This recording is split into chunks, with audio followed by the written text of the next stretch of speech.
Hello and welcome to the Small Business Brief, where we focus on trends and insights on small business. In this week's edition, we'll take a look at the dip in small business employment that just occurred in January.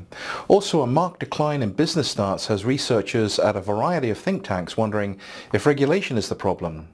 And finally, we'll share details from a new report by the Association for Financial Professionals, which points to increased spending by businesses.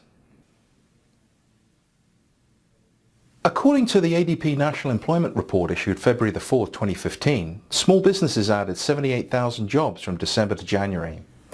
And while small businesses with fewer than 50 employees created jobs at a faster rate than the country's largest companies, the number was disappointing following the 115,000 jobs created in December. The US economy added 213,000 jobs overall in January, and that's down slightly from December's 253,000. Despite the dip in growth, Mark Zandi, chief economist at Moody's Analytics, says that 2015 should mark a year of growth overall, adding although the pace of growth is slower than the recent months, businesses in the energy and supplying industries are already scaling back payrolls in reaction to the collapse in oil prices, while industries benefiting from the lower prices have been slower to increase their hiring. All indications are that the job market will continue to improve in 2015. You can download a copy of the most recent report at adpemploymentreport.com. Turning to government affairs now, in the NFIB's November member survey, 22% of small business owners said that government regulation and red tape is the most important issue they face today. In the late 70s, about 15% of all businesses were new. In 2011, that number hovered around 8%. New companies create roughly 3 million jobs every year, while existing companies tend to create around 1 million. Roughly 1 in 10 US companies are founded each year, and these young firms create 100% of all net new jobs. Well, new data from the federal government makes it possible to identify job creation across all firms according to the date of birth. The data, which goes back as far as 1977, shows an alarming downward trend that America's entrepreneurship rate is declining. Now researchers at a variety of think tanks, including Ewing Marion Kauffman Foundation and the Hudson Institute, are beginning to believe that government regulation is doing more than causing entrepreneurs to gripe. They're concerned that rising regulation could keep would-be entrepreneurs from starting companies. The per capita rate of new employer business creation and the number of rules pages in the Federal Register are very closely correlated. Correlation doesn't imply causation, of course, but the trend seems to suggest that escalating regulatory requirements are creating an unhealthy business creation climate.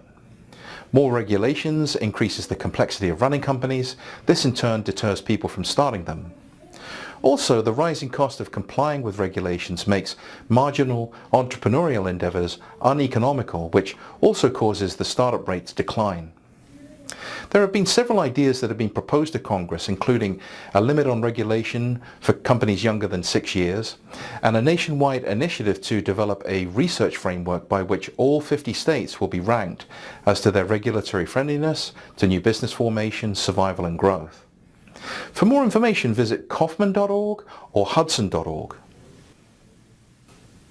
On the opening days of each quarter, the Association for Financial Professionals asks select members about the size and makeup of their short-term investment holdings. The results are compiled to produce the Corporate Cash Indicators Report, or CCI. Business leaders expect the first quarter of 2015 will feature robust economic growth. As a result, more companies are planning to deploy their cash. The forward-looking indicator measuring the expected change of cash holdings during the first quarter of 2015 fell 11 points to -14. This was 13 points below its reading a year ago and the lowest reading in the history of the CCI. Meanwhile, the indicator for short-term investment aggressiveness gained 5 points to +5 as companies signal a greater desire to generate yield from their current cash holdings. Conclusion? Well, companies' decision to shrink the size of their cash and short-term investment portfolios reflects an optimistic business outlook and direction, and that's good news for small business and the economy. For more information, visit afponline.org/CCI. Well, that's it for the Small Business Brief. Before we sign off, remember, small business is the engine of our economy, so get out there with your wallet and rev it up, America.